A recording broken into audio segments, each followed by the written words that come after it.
Saya Mei Kurnia Lestari akan membahas pengertian segmentasi pasar, tingkat segmentasi pasar, kriteria dan proses segmentasi pasar. Pengertian segmentasi pasar ialah suatu perusahaan yang dapat memahami minat dari suatu konsumen dengan mewujudkan suatu produk baru yang sebanding dengan minat dan keinginan dari konsumen. Dengan maksud lain, pasar yang awalnya hanya berjumlah satu dan memiliki jangkauan luas berubah menjadi beberapa pasar yang bersifat sama setelah adanya segmentasi pasar. Segmentasi pasar menurut beberapa tokoh. Yang pertama menurut Kotler dan Armstrong. Segmentasi pasar merupakan proses pembagian pasar ke dalam kelompok pembeli yang lebih kecil dengan membedakan jumlah, kebutuhan, karakter, dan perilaku. Yang kedua, Kotler dalam Priscilla Sindicambuat yang menyatakan segmentasi memiliki peran penting karena beberapa alasan. Yang pertama, segmentasi memungkinkan perusahaan untuk lebih fokus dalam mengalokasikan sumber daya. Yang ketiga, Schiffman dan Kanu. Segmentasi merupakan proses pembagian pasar dalam kelompok konsumen berdasarkan kebutuhan dan karakteristik dan memilih satu atau lebih segmen sebagai target. Kedua, tingkat segmentasi pasar.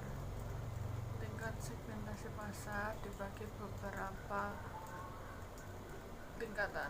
Yang pertama, pemasaran segmen.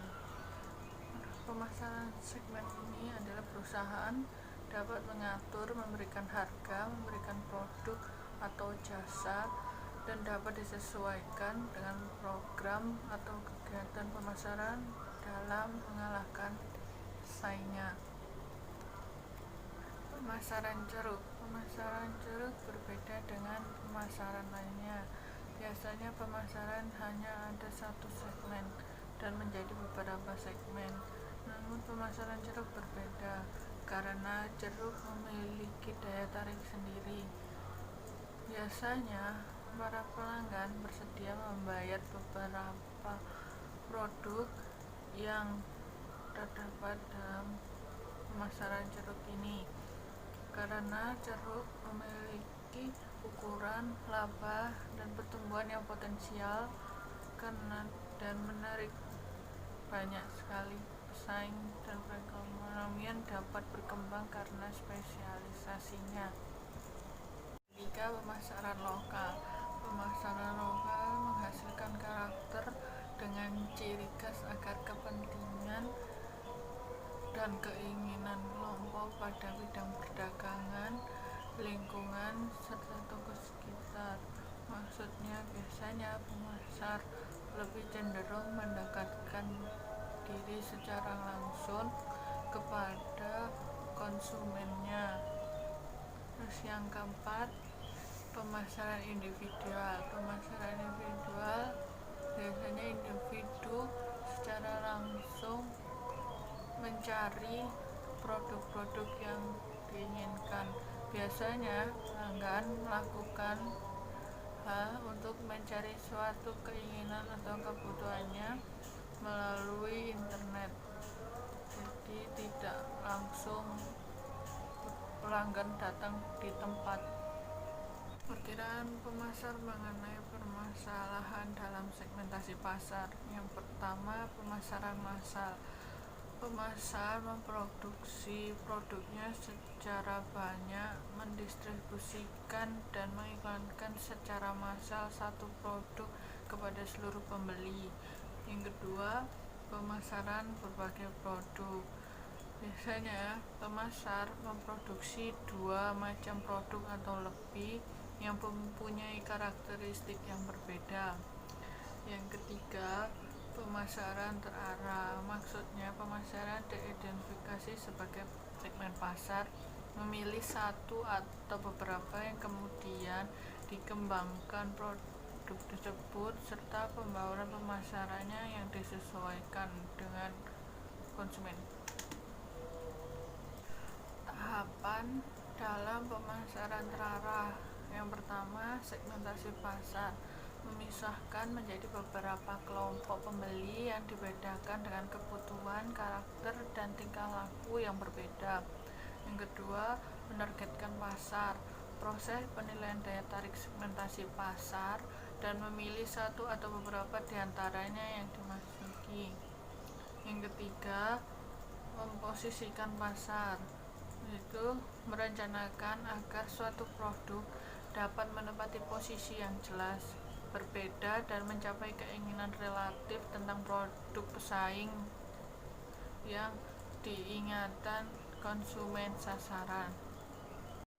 Kriteria proses segmentasi pasar. Yang pertama, need-based segmentation adalah pengelompokan pelanggan dalam segmen berdasarkan kebutuhan dan manfaat. Yang ketiga, segment identification yang menentukan variabel geografis, demografis, psikologis, dan perilaku. Yang ketiga, segmen attractiveness, yaitu menggunakan daya tarik segmen yang telah ditentukan. Yang keempat, segmen profitability, yaitu menentukan keuntungan dalam setiap segmen. Yang kelima, segmen positioning, membentuk value proposition dan strategi positioning produk dan harga berdasarkan keunikan segmen. Yang keenam, segmen acid test, yaitu membuat segmen storyboard untuk menguji daya tarik strategi positioning pada setiap segmen.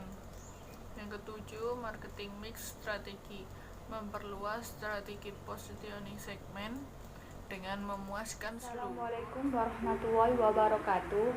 Saya akan melanjutkan pemateri yang kedua, yaitu target pasar. Target pasar. A. Menentukan pasar sasaran.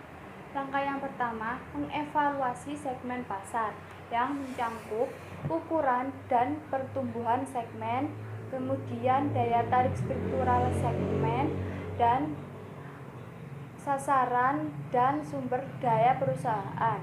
Langkah yang kedua, memilih segmen pasar.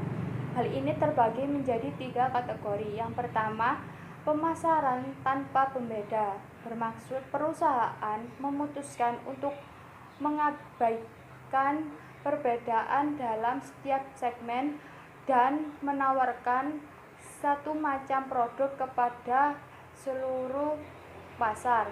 Yang kedua, pemasaran dengan pembeda, perusahaan memutuskan untuk memilih dan mengatur barang yang berbeda dalam setiap segmen.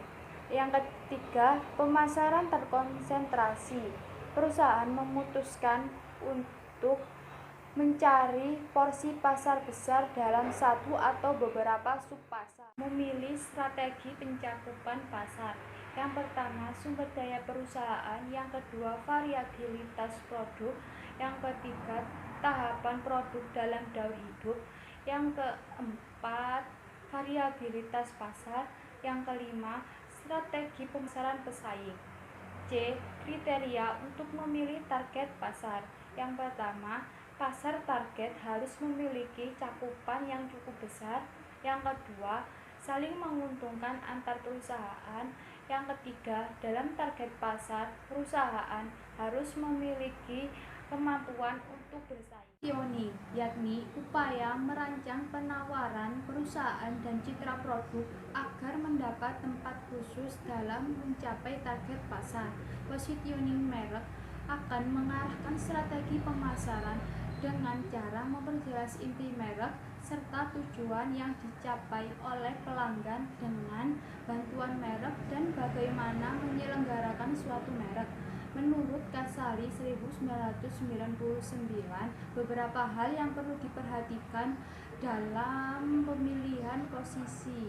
Yang pertama, penetapan posisi adalah strategi komunikasi. Yang kedua, bersifat dinamis.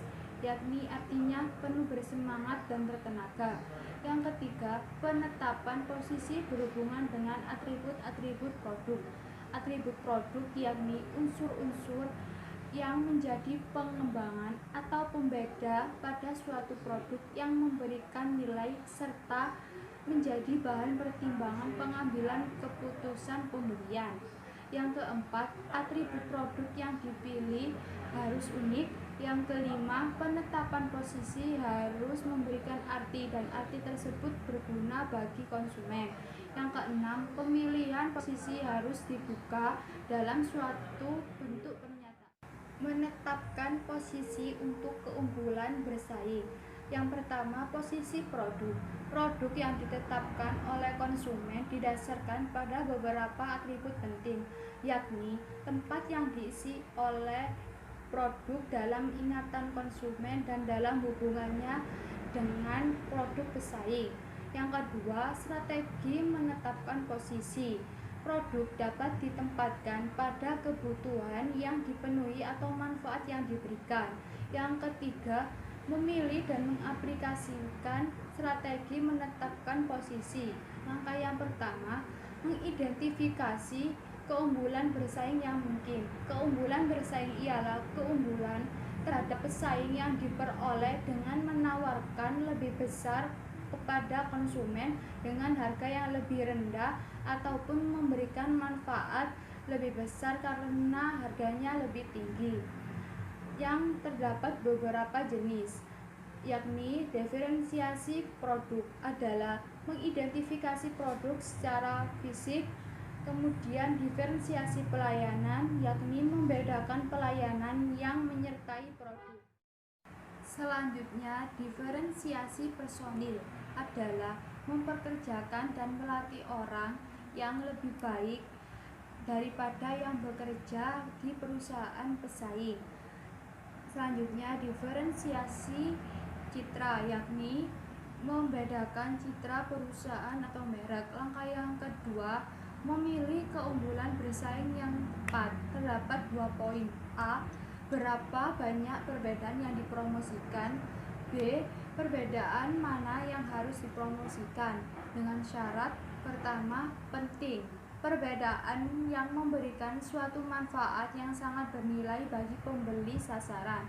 Yang kedua, khas. Pesaing tidak menawarkan perbedaan itu. Yang ketiga, superior. Perbedaan yang besar mengenai strategi lain yang memungkinkan memberikan manfaat yang sama untuk pelanggan. Yang keempat, dapat dikomunikasikan, yakni perbedaan itu dapat dikomunikasikan dan dapat dilihat oleh pembeli. Yang kelima, mendahului. Pesaing tidak mudah meniru perbedaan itu. Yang keenam, terjangkau harganya. Pembeli dapat membayar perbedaan itu. Dan yang terakhir, mendatangkan laba. Perusahaan dapat memperkenalkan perbedaan dan meraih laba. Pemasaran ialah segala sesuatu yang mempengaruhi pemasaran suatu produk dan terbagi menjadi 4 kategori. Yang pertama, produk, mencangkup keanekaragaman produk, kualitas, desain, dan lain-lain. Yang kedua, harga, mencangkup daftar harga, potongan, jangka waktu, keuntungan, dan bagi hasil. Yang ketiga, promosi, yang mencangkup promosi penjualan, iklan, pemasaran langsung, serta publishing. Dan yang terakhir ialah tempat, mencangkup saluran, lokasi, transportasi, serta ruang lingkup. I found a love for me, darling, just dive right in, follow my lead.